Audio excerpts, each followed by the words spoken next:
Good afternoon, everybody. It is the 10th of May, and I hope you're all doing well. I thought I would give an update to a very old case.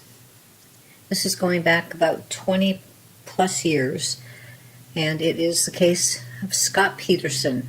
And I don't know how many of you remember it, but it was a very, very publicized case, not just in California, but nationwide.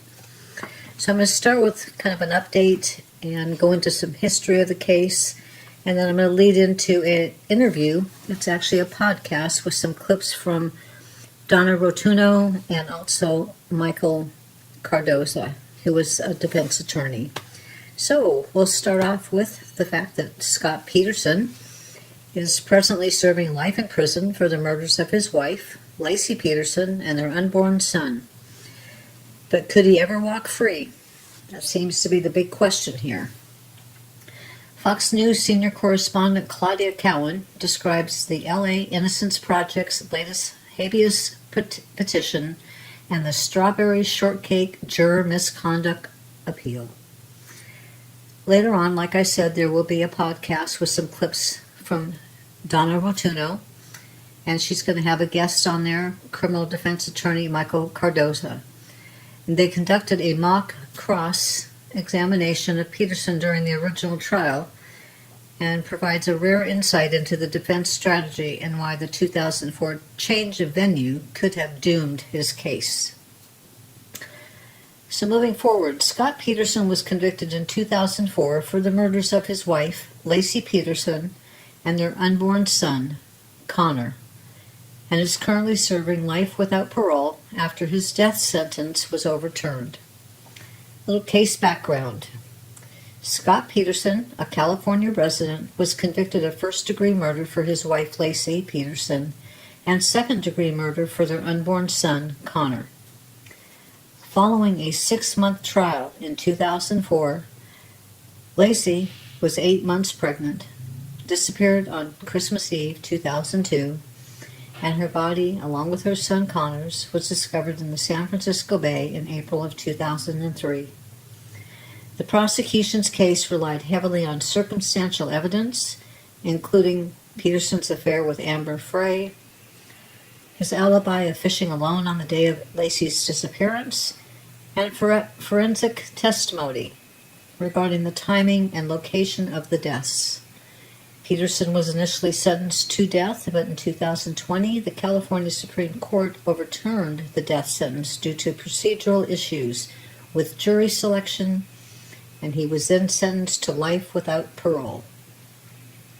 Recent legal developments. In August of 2025, the LAIP, Los Angeles Innocence Project, filed a habeas petition on Peterson's behalf, claiming that with new scientific and witness evidence that could exonerate him.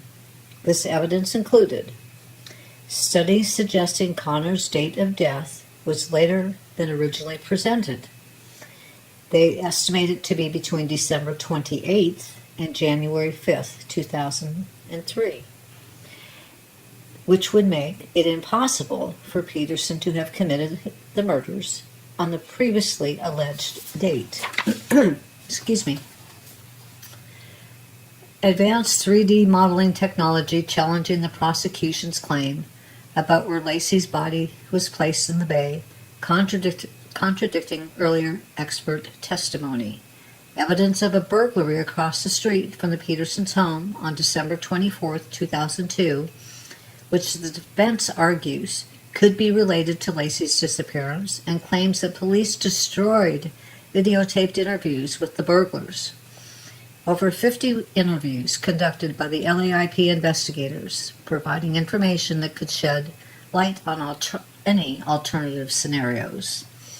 Despite these claims, a San Mateo County judge, Elizabeth Hill, recently denied Peterson's request to present this new evidence, ruling that it was either procedurally barred or not truly new, as some of the evidence had been previously submitted in the 2015 petition. The judge also found that the defense could have presented certain expert testimony at the original trial. The LAIP has stated it will appeal this ruling to a higher court, arguing that the denial reflects a misunderstanding of habeas corpus law and that Petterson was denied a fair review of exculpatory evidence. Okay, so now we're into ongoing appeals. Petterson also has a separate appeal pending in the California Supreme Court regarding alleged juror misconduct, claiming that a juror provided false answers on a questionnaire which may have reflected the fairness of his trial.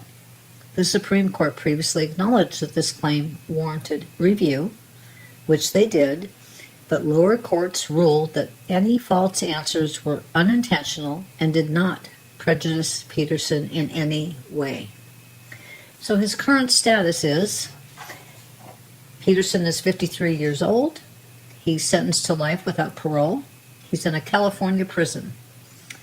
His legal representation is the LAIP. And the next steps moving forward, the LAIP plans to continue appeals, challenging both the denial of new evidence and the juror misconducting ruling. The Scott Petterson case remains one of the most high-profile criminal cases in California and throughout the nation, with ongoing legal battles focusing on scientific evidence, procedural fairness, and potential wrongful conviction claims. The most recent appeal in Scott Petterson case was filed in August of 2025 by the LAIP. It was submitted with a 400-page habeas corpus petition arguing he was wrongfully convicted and that new scientific evidence could exonerate him. This petition alleged that the updated fetal development analysis could show Laci Peterson and her unborn son died days after prosecutors claimed, potentially undermining the prosecution's timeline and Peterson's guilt. The San Mateo County Superior Court denied the petition in April 2026, just this week actually, finding the evidence either not new or procedurally barred. This has been done twice now.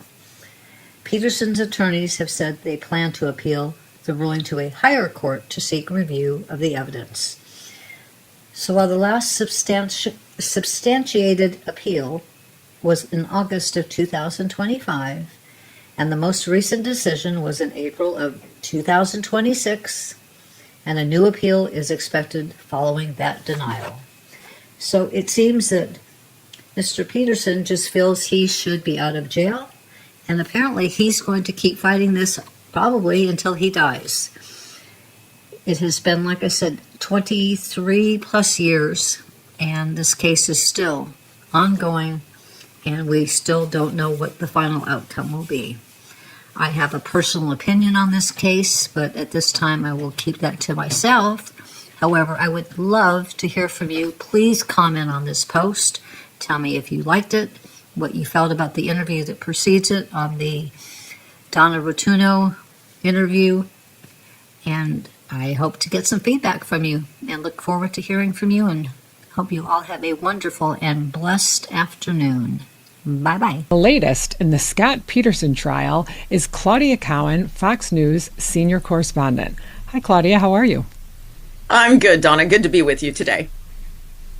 Good to be with you. So tell me the latest and greatest. What is going on in the never-ending saga of Scott Petterson that continues to stay in our news cycle decades later? It's true. This story continues to evolve, more than 20 years later. So last week we had a ruling from the San Mateo Superior Court saying that it was not going to review alleged new evidence in the Scott Petterson case. So Scott Petterson, and now 53 years old, he's being represented by lawyers with the LA Innocence Project.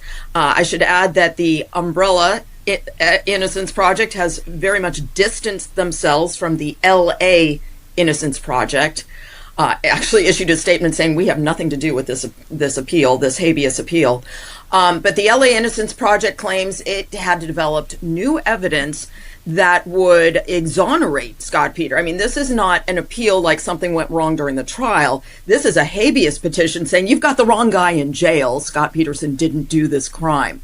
And they claimed that through DNA testing, they could prove that Laci's body was found and she perished, a week later than the prosecution thought. So there's no way that Scott could have done it. They claimed they had witnesses that allegedly saw Laci alive during a time when prosecutors claimed she was already dead, and other new evidence like this. But, you talk to legal analysts and reporters covering this case, and it's basically repackaging information that was known at the time.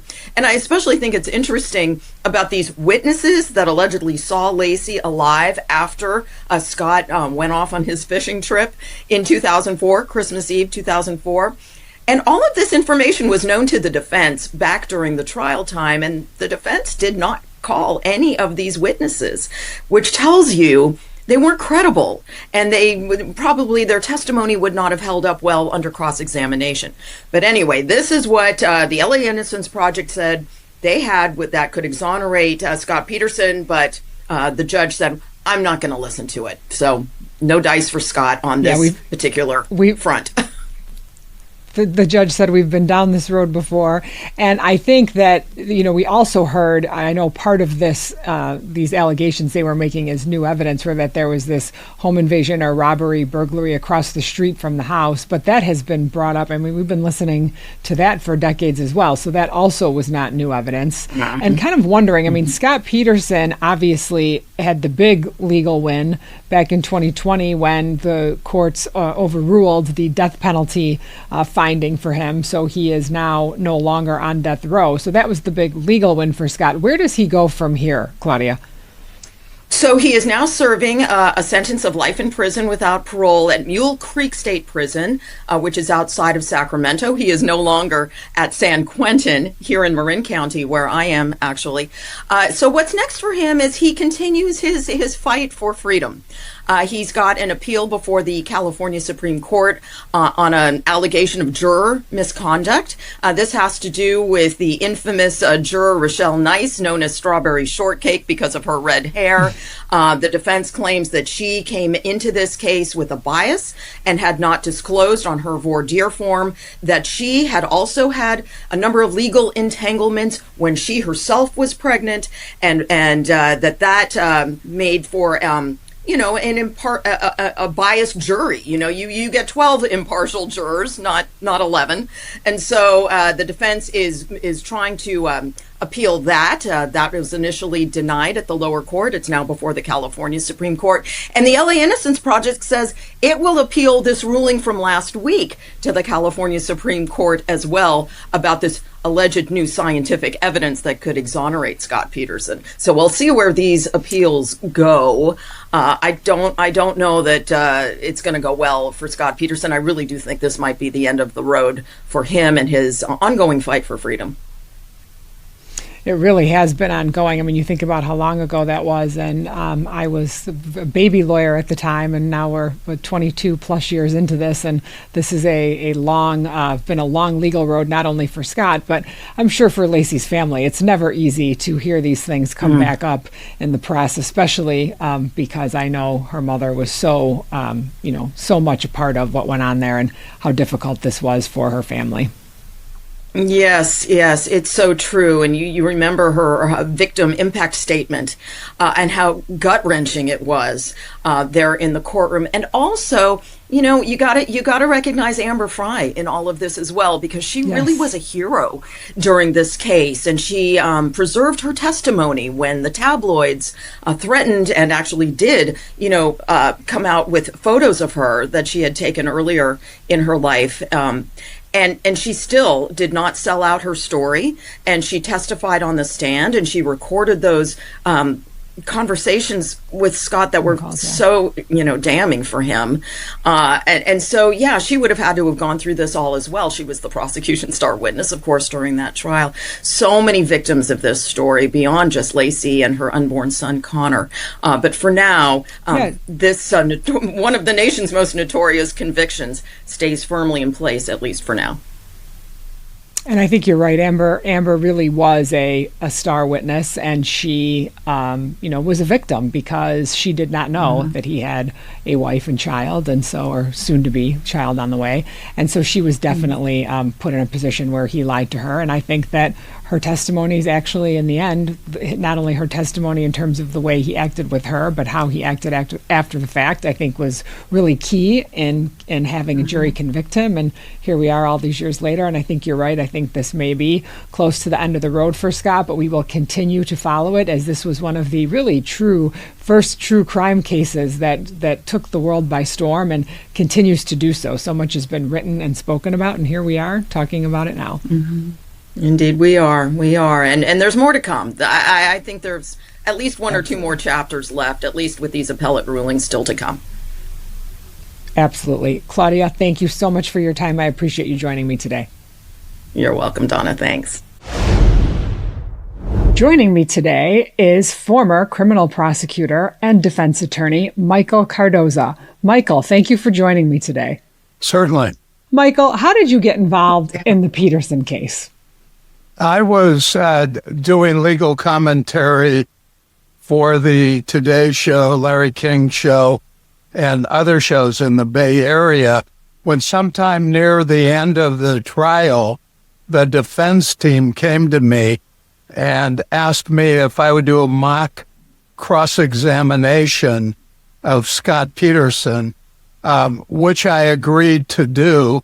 And I alerted the court to that, Judge DeLucchi, who was the trial judge, about my about to do a cross of Scott. And after I did it, I alerted the press that over the weekend I had done that mock cross of Scott Peterson. So that was my very limited part of being on their defense team. So when you say you alerted the judge, do you mean that you filed a, additional appearance, or what do you mean when you alerted the judge that you were going to do this? Well, it was a little bit self-serving because I knew once the press found out that I did a mock cross-examination, they would have thousands of questions to ask me. And part of the deal or agreement that I made with the defense was that I was going to alert the judge and also the press that I had cross-examined Scott, because some might say that my comments after, in effect, joining that team for a short period of time might affect my commentary on the case. So I met with Judge DeLucchi, the DA, and the defense team and told the judge about the cross-examination. And actually, it was a little bit comical because I told him about it and said I'd like to be gagged because that would be my best way to avoid press questions. I thought, no, NorCal, you're not going to get a fair jury here. And look at the jury he got. I mean, you talk about the most famous, what's her name, Nichelle Nice, the strawberry shortcake? Yes. Where I forgot. I didn't know that, the domestic violence counted. Gee, I should have told you about that. And I'm thinking, come on, you got common sense. Of course you should have told them. And then that juror Well, especially walks when in. you listen to the rest of the voir dire and you know all the questions being asked. Yeah. So there are all sorts of things that I thought was wrong. But here's inside baseball for you, okay? At the beginning of the trial, the attorneys for the prosecutors began to prosecute. There were only two of them in court, two of them. And they were trying to get a photograph of him. I'll never forget this. They're trying to get a photograph of him, and they were fumbling a little with it. And I'm thinking a little bit differently. I did not help in that area. I don't know if they did that. I don't know whether they based their decision not to put Scott on the stand because of the way he responded in cross, or because after I finished, they then took him and tried to prepare him for a possible testimony. So I don't know that. I don't know what they based it on. They didn't ask me to help them, sculpt his answers. Not that you change answers, but there's a way to answer a question at times in front of a jury. So I don't know why they made that decision.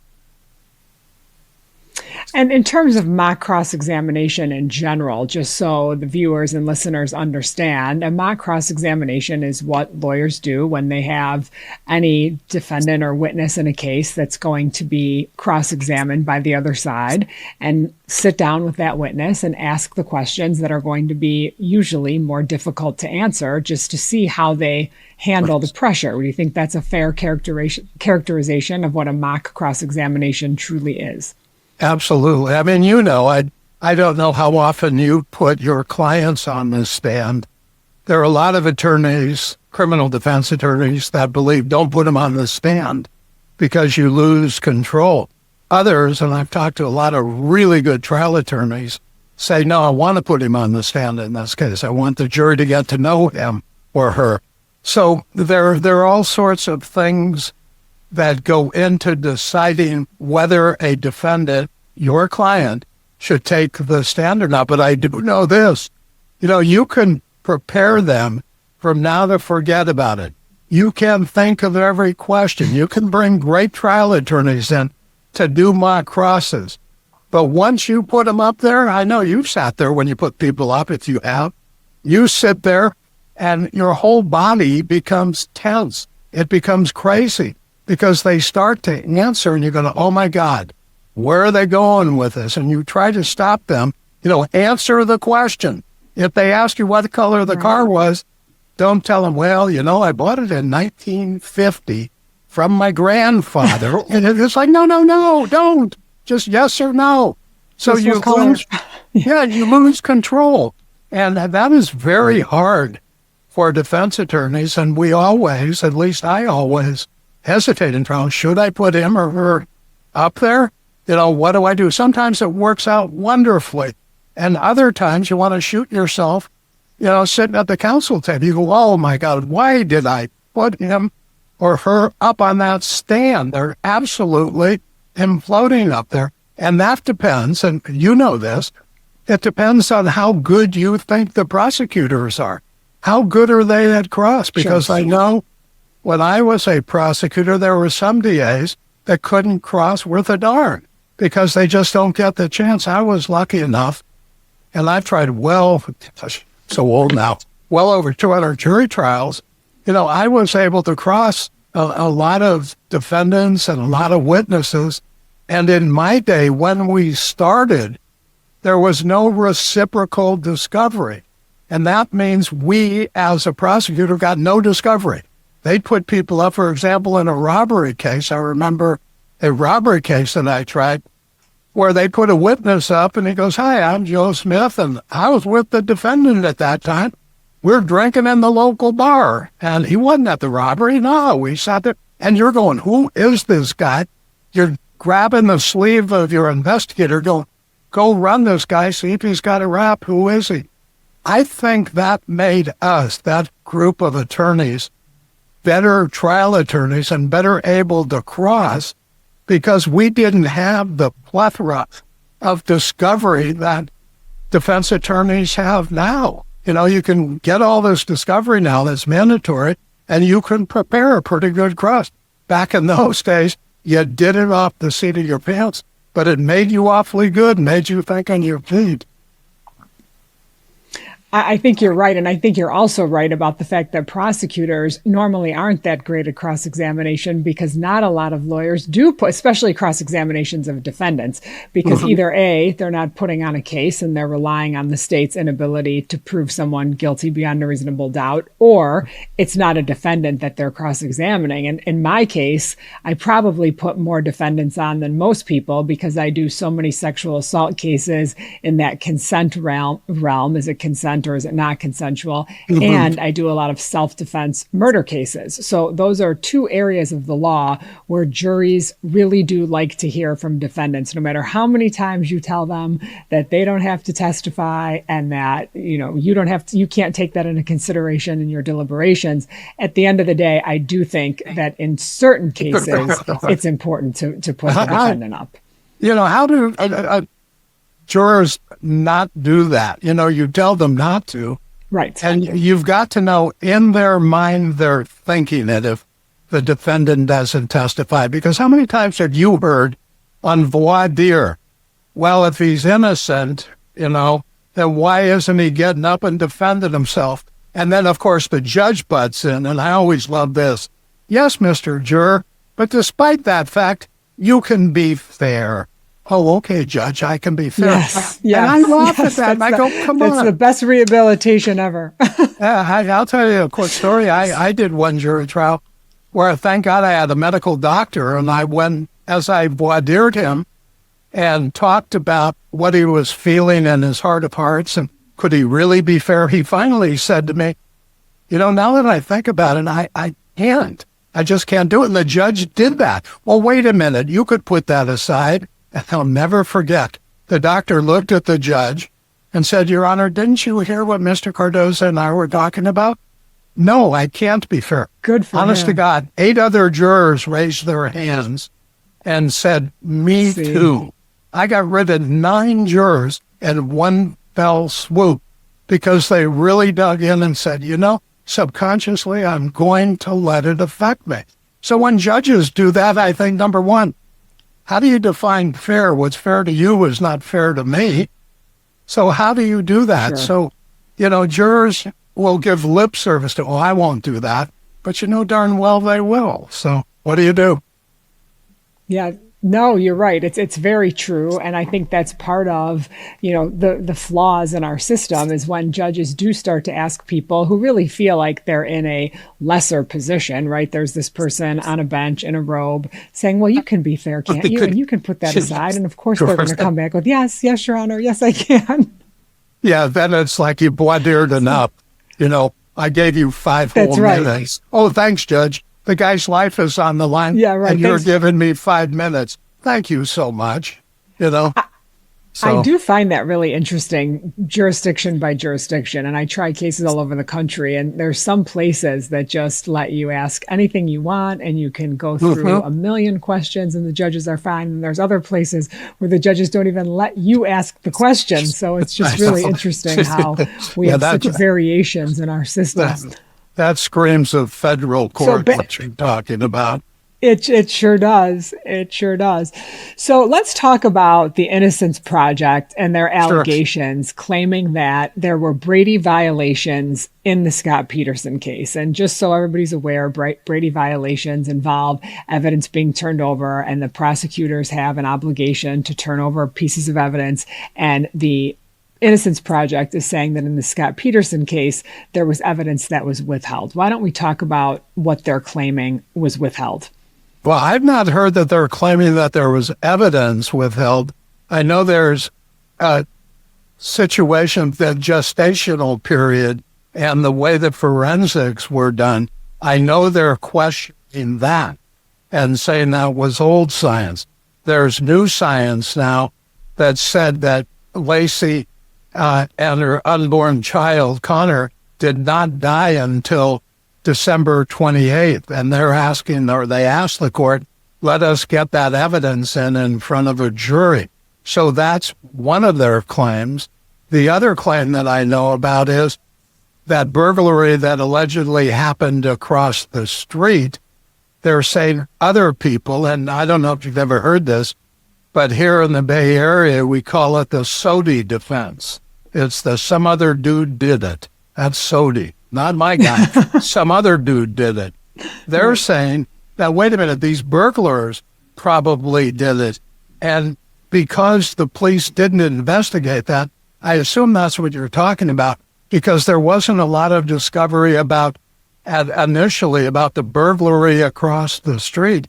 And I know a really good friend of mine, he became a really good friend after the trial, Ted Rowlands from Court TV. happened to be standing in front of that burglarized house on the day the police said it happened. And they said it happened on that day, and therefore it didn't happen at or about the time that Laci was kidnapped.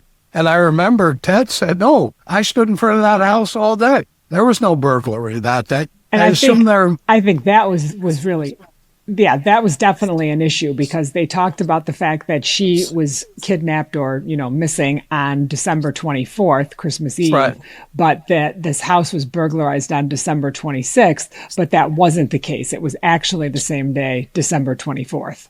Exactly. And then they had other witnesses that allegedly saw Laci walking the dog. But the defense knew about those back then, and I know they talked to those witnesses, and they chose not to put those witnesses on. So the judge is basically saying, in essence, to the defense, when she denied the habeas, that, wait a minute, you're just taking old evidence and repackaging it and hoping that we'll draw a different inference from it. This is not new evidence, and therefore she wouldn't hear the motion, and out of hand just denied it.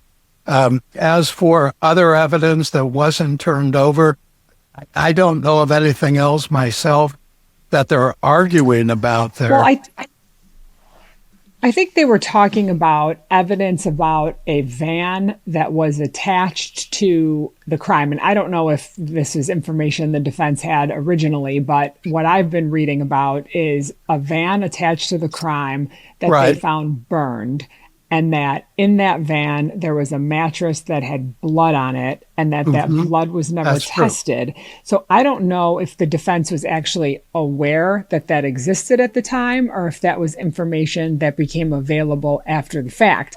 But I think it's really interesting, and I don't know, and you would know this better than I would, given the fact that you were much closer to it. I don't know if at the time the case went to trial, that December 24th, December 26th date issue was resolved. So you would know that better than me. I don't know the answer to that. Was it resolved? In the defense's mind, it was resolved. They didn't put any evidence on about that or attack that in any way. I'm not sure, because, again, I only took a very small part of this. What they thought about the van and the DNA in the van, and what the technology was back then. Because, as you know, DNA has come leaps and bounds since 2004. Yes. So I'm sure the defense is talking now, we want to look into that. And I remember their motion before, the one that was just recently denied, spoke to that, but Judge Hill turned that down too.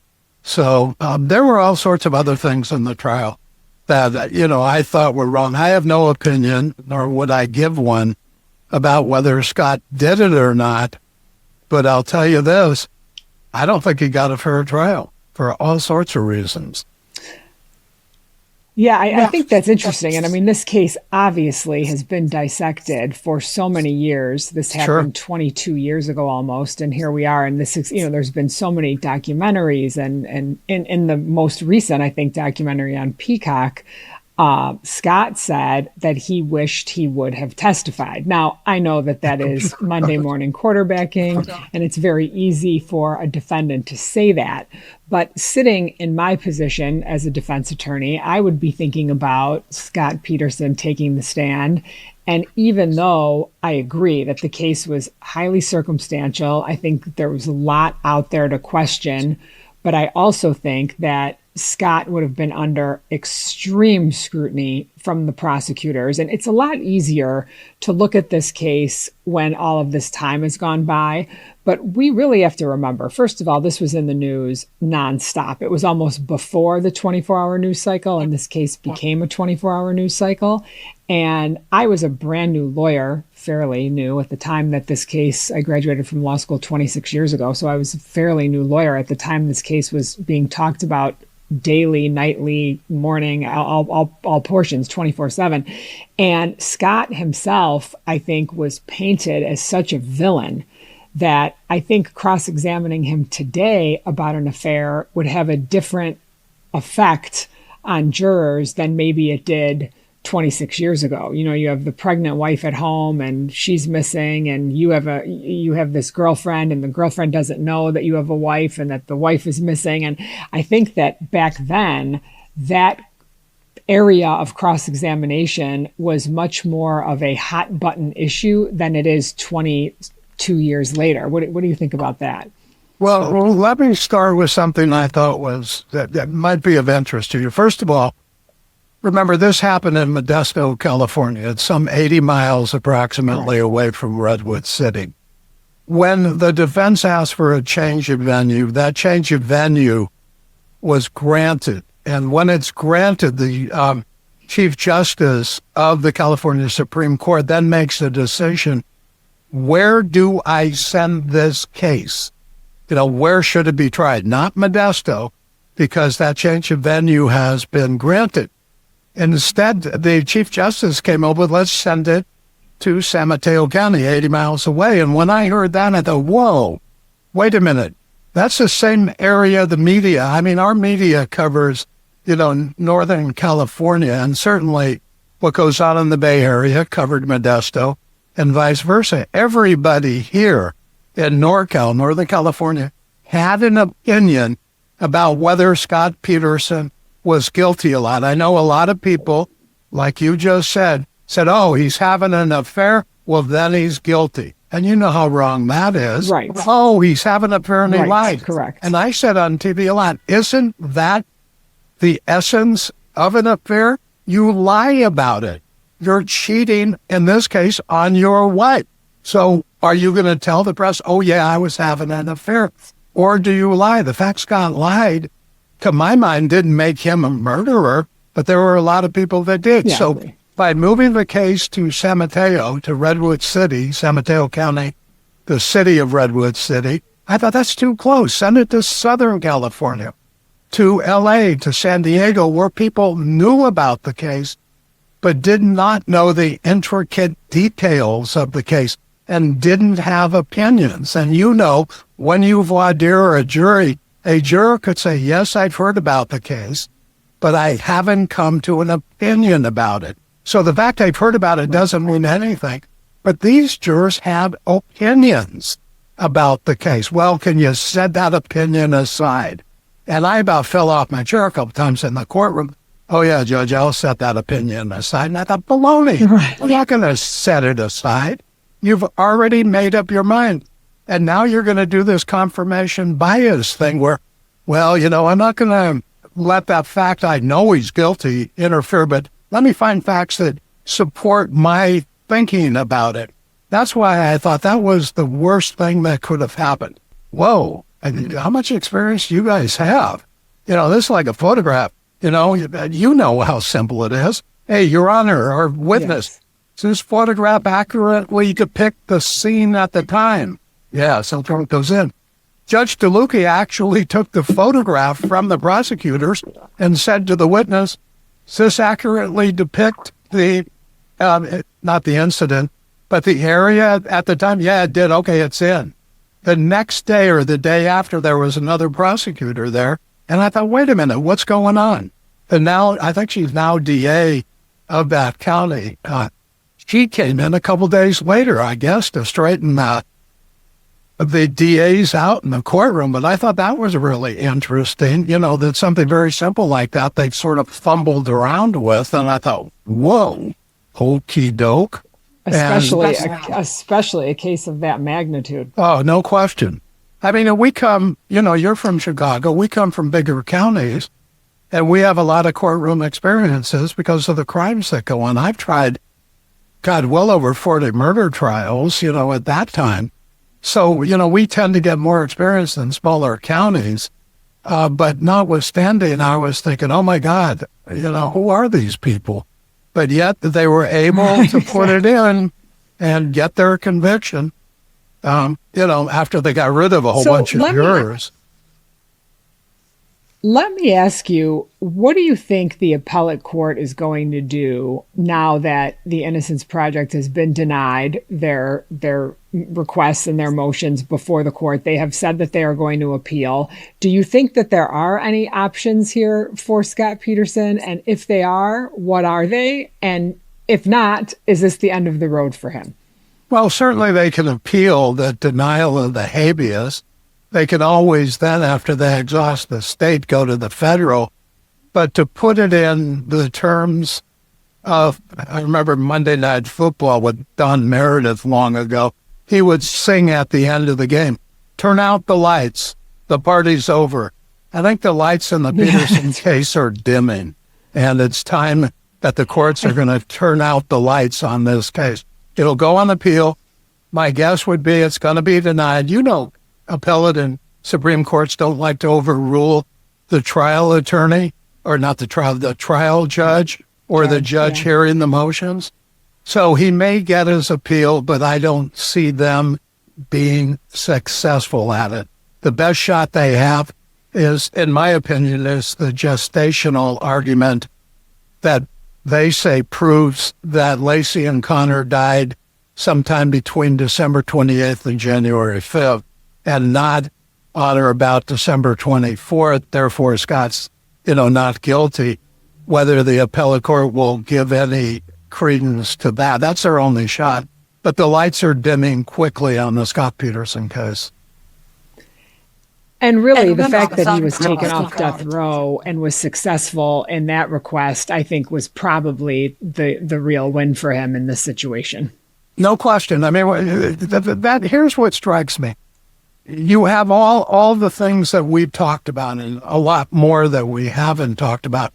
So the Supreme Court looks at that and says, all right, what we're going to do is reduce it from death to LWOP, life without possibility of parole. That's the break we're going to give Peterson. We're not going to deal with all this other stuff. He stays in prison.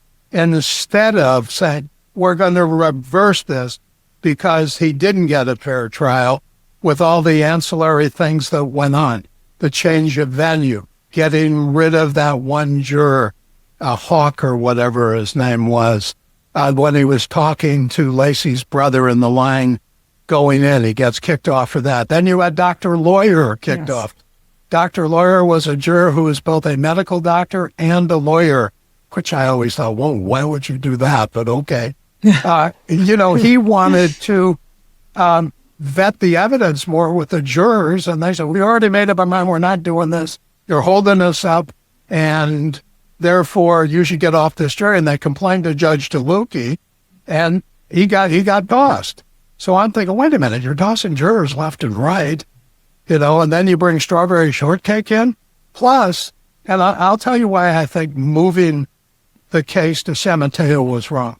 As you sat in that courtroom, out front of the courthouse was an area where the TV tents were, and it's like a courtyard. You could hear the crowd in the courtroom. You could hear them. And for example, when the guilty verdict came back, you could hear them cheer. And I thought, whoa, they're cheering that loud. I thought, what am I, back in the 1850s? Where there's a mob out front that's going to break him out and, hang him out here in the courtyard. And I thought, what kind of juror, or how would that affect you? Because they're sitting there, they're hearing this cheering when the guilty verdict came back. They've got to know, ooh, I better bring back death on this one. Because you don't think they thought, oh my God, if I hang this jury, the guilt phase, or hang the death phase, people are going to know me, know where I live. And I could no longer live in San Mateo County. And I thought that wouldn't happen down south. Well, but that's why I say change of venue was, a big deal in my mind.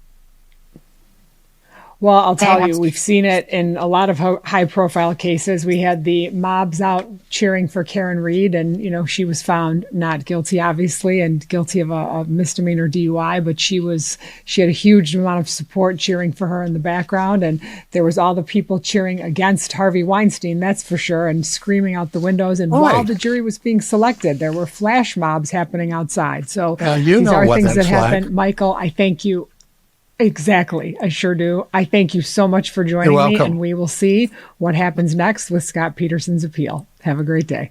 Thanks.